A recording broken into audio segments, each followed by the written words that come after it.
Ito ang Presidential Broadcast Service. Radyo Pilipinas. Radyo Publiko ng Bagong Pilipinas para sa Bagong Pilipino.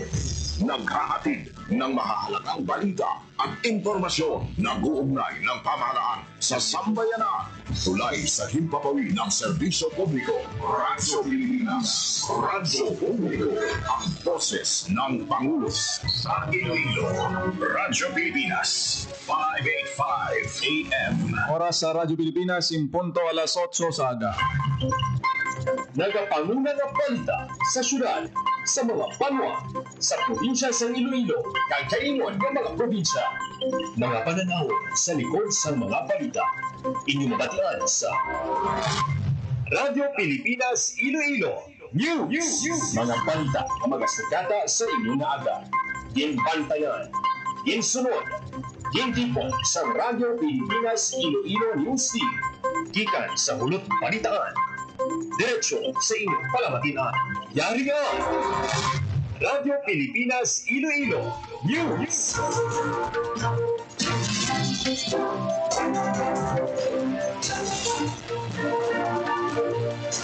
Ayong aga Pilipinas, good morning Western Visayas. Welcome sa Radyo Pilipinas News.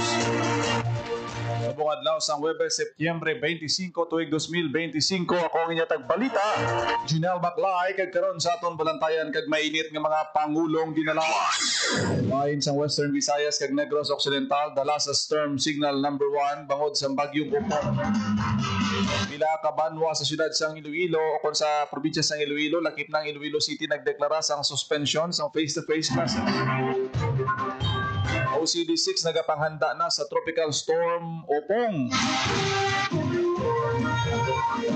Sunog nagluntad sa barangay Our Lady of Lourdes sa distrito Sangharo. Kaso sa dengue sa Iloilo City naglabot na sa 516. Di Arpenro Negros nagiwat sang bamboo planting sa pagsaulog sang Philippine Bamboo Month. Kaag mga residente sa Hordan Gibaras nga nagkalaguba ang balay bangod sa bagyo kag sunog nagbaton sang bulig pinansyal.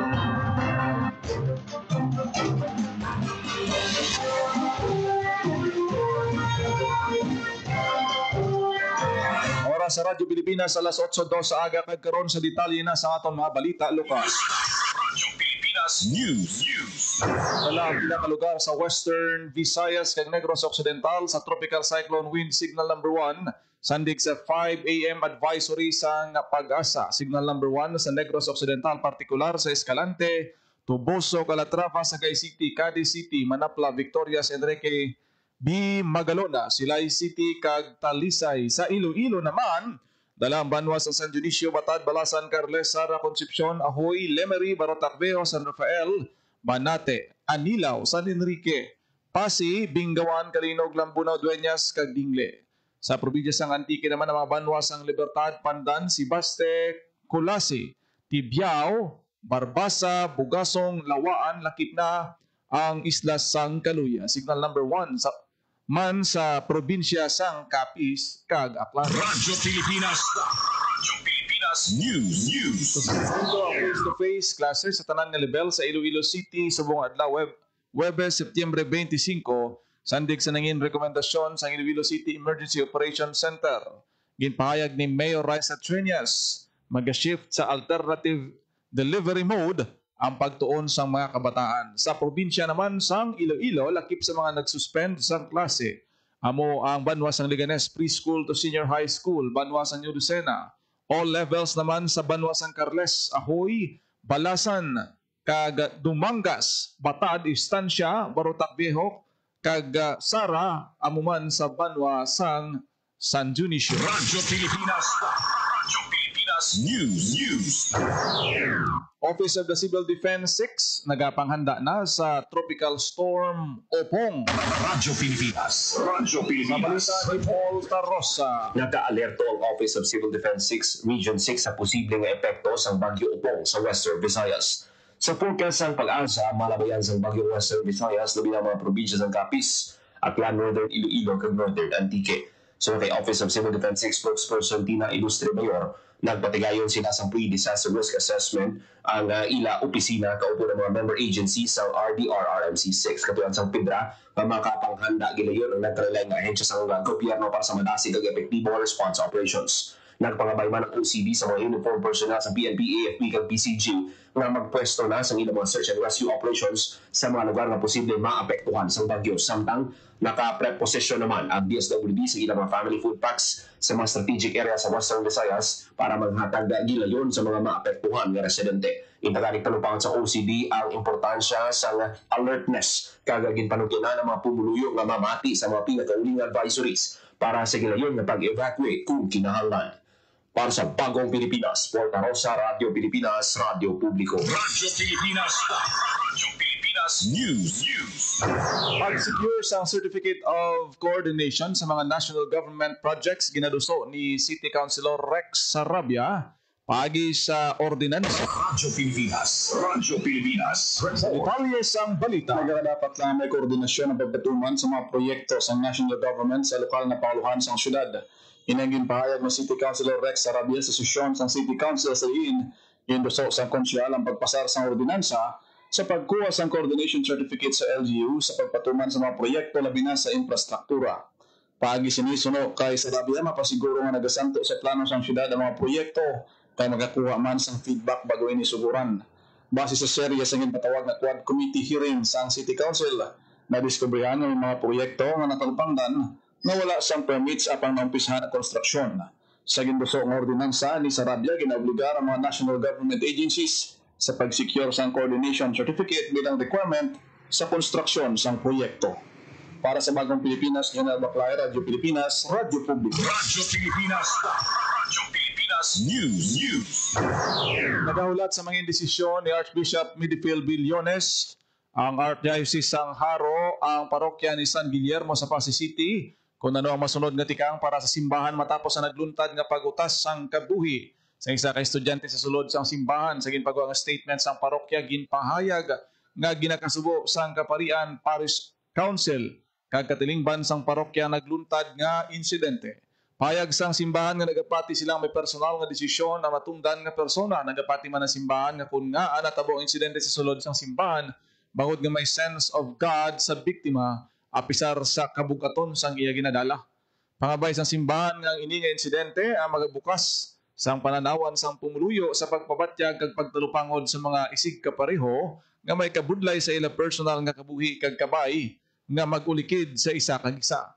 Pagaylo sang simbahan sa mga nakahibalo sa wala ginalauman nga kamatayon nga mag-ugyon sa mga pagpangamuyo para sa kaluwasan sang kalag sang nagtaliwan kag para sa pagpabakod sang nagakasubo nga panimala. Radyo Pilipinas. Radyo Pilipinas News.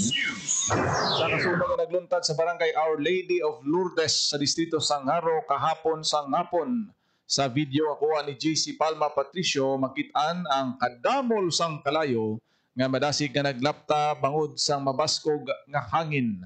Ginpasaka sa Bureau of Fire Protection ang sunog sa second alarm sa diin padayon ang nila kag madinalagon nga napalong ang kalayo matapos ang pagresponde sa mga bumbero. Radyo Pilipinas. Radyo Pilipinas News. Sa San Carlos City, 93 man ka mga puluyan ang nasunog, 87 ang totally damaged. Radyo Pilipinas. Radyo Pilipinas. Report. Sa detalye sang balita ni JP Hernas. Nagdangat sa 93 kabalay apektado sa sunog nga nagluntad sa Greenville, Bato, Barangay Rizal, San Carlos City sa naglikad nga Lunes. Sunog kay Fire Chief Inspector Erwin Johannes Moteya, City Fire Marshal sa San Carlos. Sa nasabing nga numero 87 ang totally damaged, samtang 6 ang partially damaged. Dugang Banhi Moteya, electrical in nature ang kabangtanan sing sunog. Samtang ikit-ikit ang panimalay sa lugar kag kadaman ang human sa light material. Nagdugang pa sa malasig ang paglaptas ang kalayo ang makusog ka hangin nga dalas ng habagat naging pabaskog sang Super Typhoon Nando. Hapit sa ating kululan na padayon ang pagpanugyan ni Moteya sa publiko nga mangin responsable. Ikawan ng Octopus Connection kag siguraduhon nga nahukas sa saksakan ang mga appliances antes magbiya sa mga puloy-an. Para sa Bagong Pilipinas, JP Herbas, Radyo Pilipinas, Radyo Publiko. Radyo Pilipinas. Radyo Pilipinas Pilipinas News. Kaso sang dengue sa Iloilo City naglabot na sa 516. Radyo Pilipinas. Radyo Pilipinas. Sa detalye sang balita. Nadugangan sang anon ka mga bagong kaso sang dengue ang syudad sang Iloilo as of September 23. Sa datos sang Iloilo City Epidemiology and Surveillance Unit, nagdangat na sa 516 ang total cases ng dengue sa syudad sang Iloilo.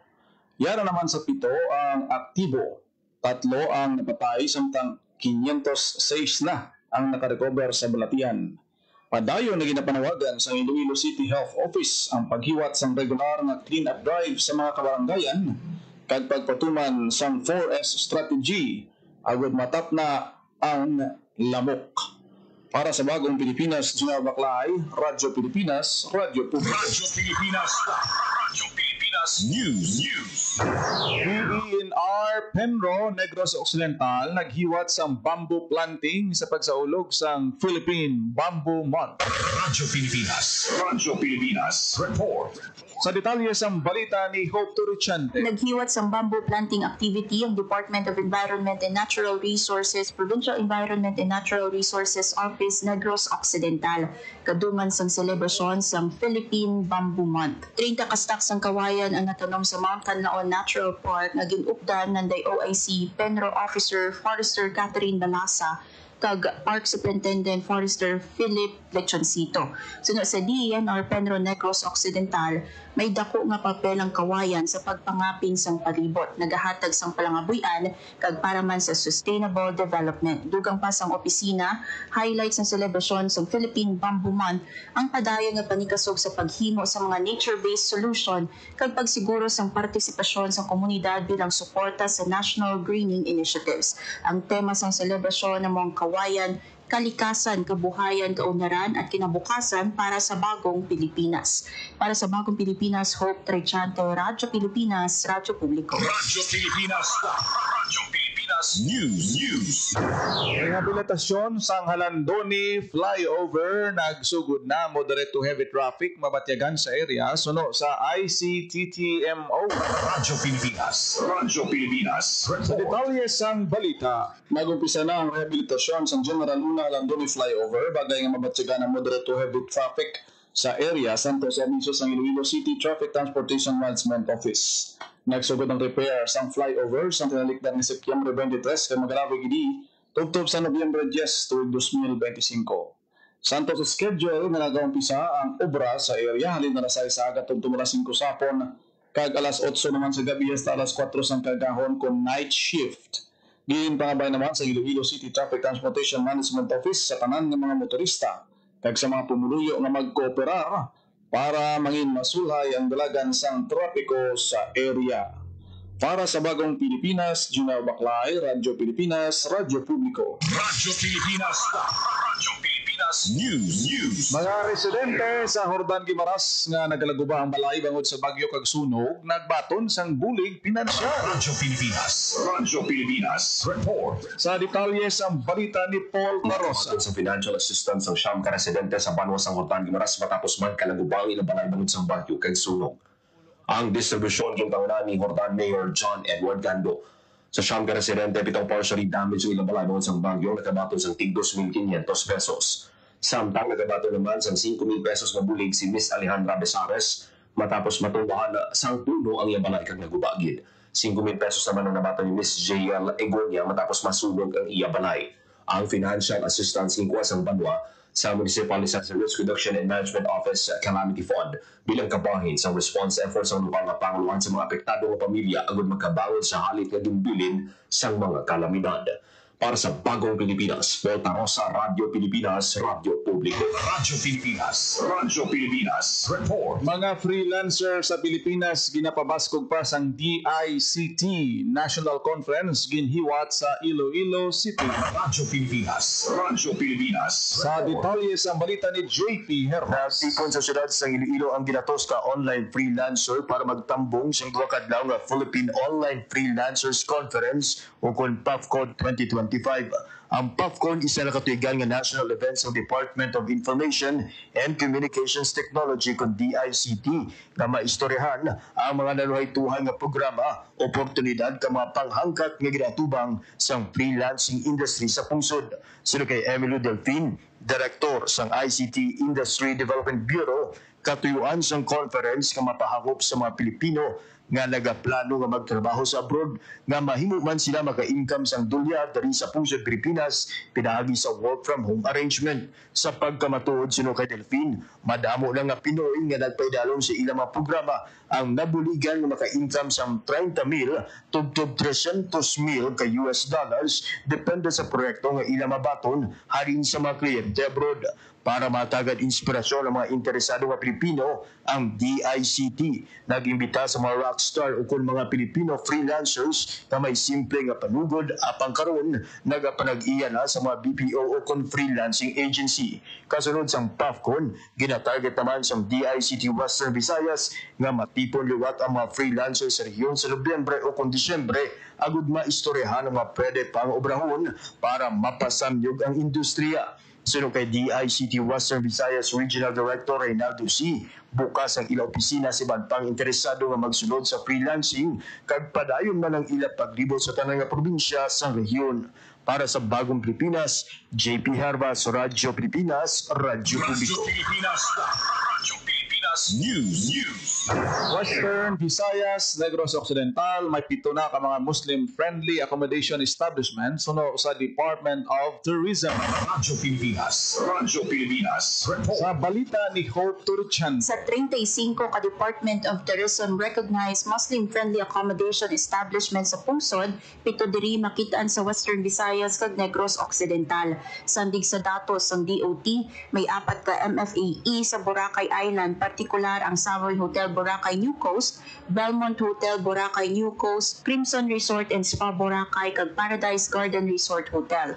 Ang Savoy, Crimson kag Paradise Garden base sa pareho nga talamdan may ara sang halal kitchen. Duha naman ang MFAE sa Iloilo, ang Richmond Hotel Iloilo nga may ara man sang halal kitchen kag ang Go Hotels Iloilo. Samtang isa naman sa Bacolod City, ang Go Hotels Bacolod. Katuyuan sa Muslim Friendly Accommodation Establishment Program na pabaskugo ng relasyon sa mga Muslim community. Nagapati ang Department of Tourism na ang inclusivity dapat mangin guiding principle sa turismo. Para sa Bagong Pilipinas, Hope Trichante, Radyo Pilipinas, Radyo Publiko.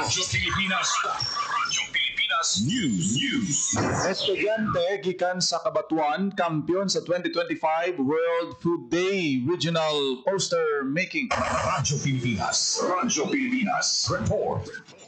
Sa detalye sang balita ni JP Yerbas. Nagpangibabaw si Rexel Nandin, estudyante sa Kabatuan Central Elementary School sa ganiwat nga 2025 World Food Day WFD Regional On-the-Spot Poster Making Contest sa Iloilo City. Si Nandin ang nagbaton sa Certificate of Recognition kag cash prize valor 10,000 pesos. Siya man ang mangin opisyal at tiglawa sa rehiyon sa national level sang kompetisyon na hiwaton sa Metro Manila sa masunod nga bulan.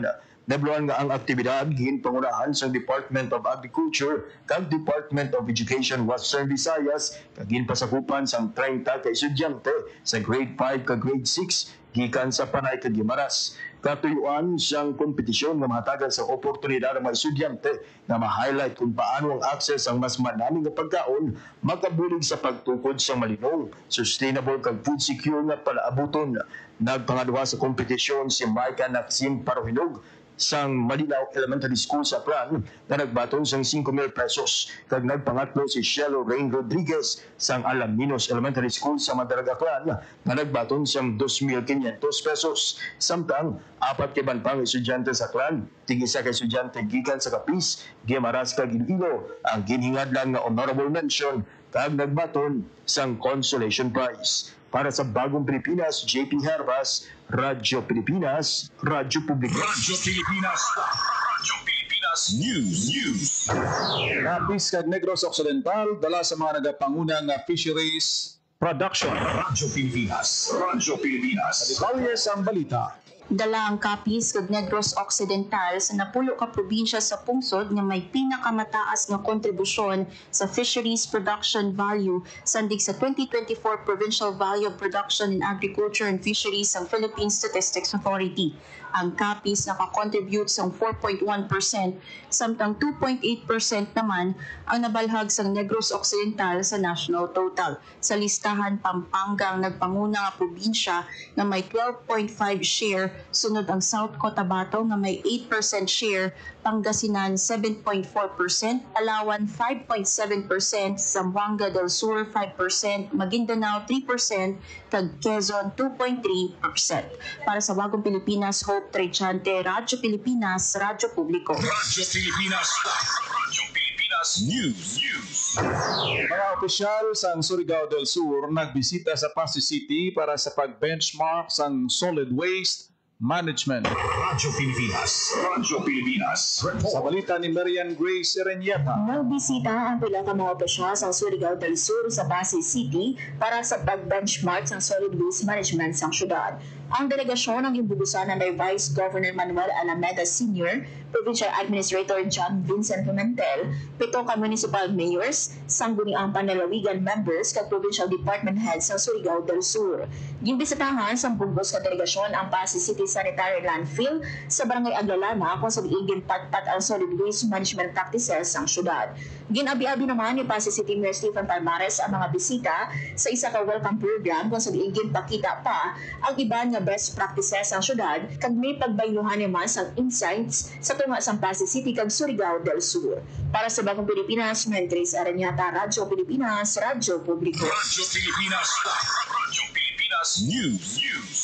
102 ka pamilya sa probinsya sa Antique naapektuhan sang naglabay nga bagyong Nando sa pungsod.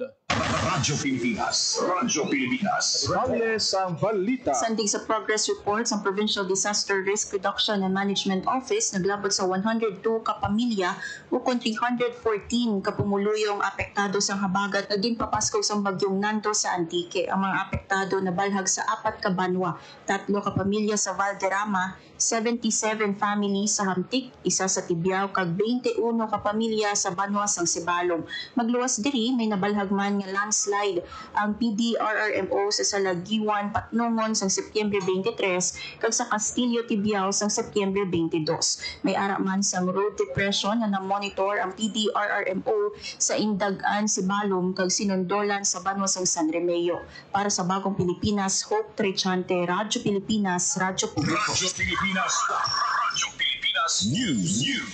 DSWD Field Office 6 naghiwat sang wellness activity sa anay miyembro sang non-state armed groups. Radyo Pilipinas. Radyo Pilipinas. Sa balita ni Marian Grace Ereñeta. Naghiwat sa wellness activity para sa mga anay miyembro sa non-state armed groups ang Department of Social Welfare and Development Field Office 6 bilang kabahin sa National Peace Consciousness Month 2025 nga may tema nga mapayapang bukas, abot kamay sa Bagong Pilipinas. Giniwat ang aktibidad sa Camp Serafino, Carrion sa Kalinog, Iloilo, sangdam naglang kaubod ang 12 Infantry Battalion 3ID, Philippine Army, Office of the Presidential Advisor on Peace, Reconciliation and Unity, Philippine Dental Association Iloilo Chapter kag ang TESDA affiliated schools nga Pasay Trade School kag New Lucena Polytechnic College. May kapyan sa isang dangka anay rebelde ang nakabenepisyo sa psychosocial activities kag naka-avail sa nagkalain-lain na serbisyo gikan sa mga partner agencies. Sa mensahe ni Lieutenant Colonel Vessel John Garsuta,